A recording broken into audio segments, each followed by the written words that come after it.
I should just be 100% clear. Obviously, this person is a fantastic cartoonist. Pointing out the photo reference thing. It's like in my brain now. We just have been talking recently about sort of how cooked in something is, and it's interesting to me to see sort of the downsides of that type of thing. Right now, I'm working on a project. It's very cartoony, very, very cartoony.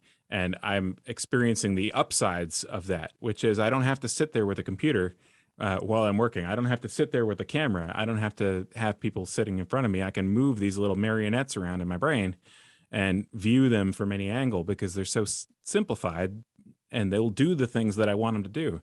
And, there are just huge advantages to working en natural in that sense that I think storytelling wise give you several legs up than when you're sort of chained to something. I don't know. I'm quite I'm kind of of that. I'm in the blush right now of new excitement, So I'm envious of that.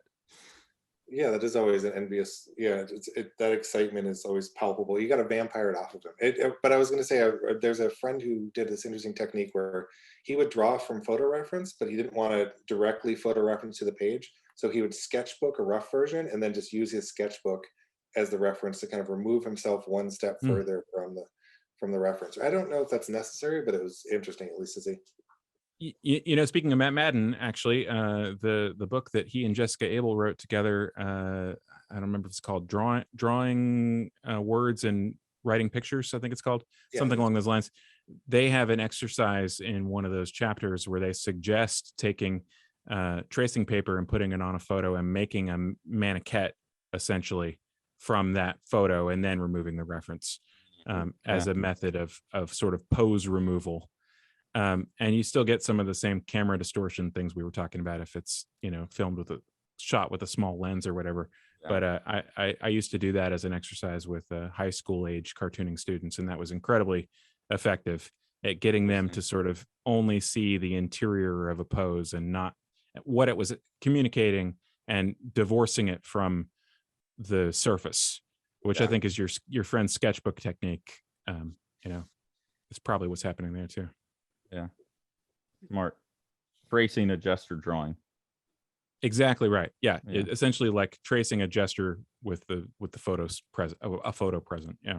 I thought you were saying jester, like a court jester instead of gesture. Gesture, like gesticulating. My head about how if people were mad that Harley Quinn clearly didn't go to clown college or do any clown techniques and she just puts on the makeup. Yeah. How dare she? In the documentary about how real clowns feel about the sexualization of clowns. I want to see that one. He's got clown face, man. It's just nothing but clown face. Yeah. Well, bigots. Yeah. So I like the idea of swiping poses by drawing Jughead and then using your Jughead swipe for your swipe. Are we back to the Will Eisner murder Jughead? Is that where we're going with this again? Well, no, he's got the crown. He's sort of like a clown, right? I don't know. A jester? I mean, he is the clown prince of the Archie universe, we'll say. Have we talked, it was probably going off too many tangents, but have I talked to you guys about how the Scooby-Doo gang was apparently based off of the Archie gang? No, but that doesn't surprise me either. And Benny and Veronica are Velma and Daphne, and Fred is Archie. Oh. He's too bulky, and he doesn't have waffle cone hair. I mean, taking Velma from Betty and Veronica is a little bit of a stretch too, but I'm willing to let it go because it fits my narrative.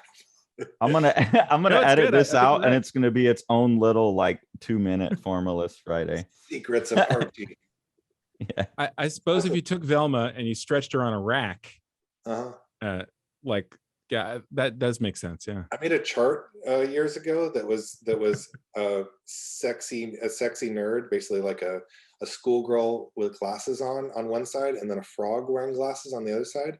And it was like, it charted all the different Velmas from all the different movies and animation and how far they got to the nerdy frog and how far they got to the sexy.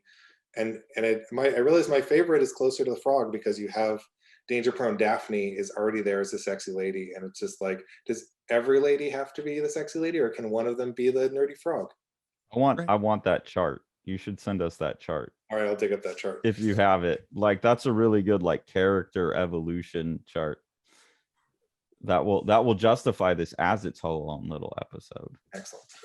Because that's actually an interesting study, like, of like stylistic morphs over time, and like, you know, social ideals that they may or may not be trying to match or pushing back against or leaning into.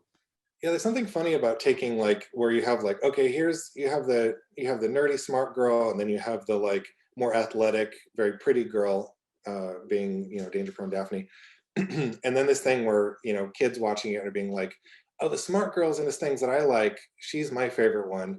And then kind of being like pushing her more towards the Daphne thing, being like, make her sexier. And eventually they're just the same woman next to each other, and one of them has glasses on.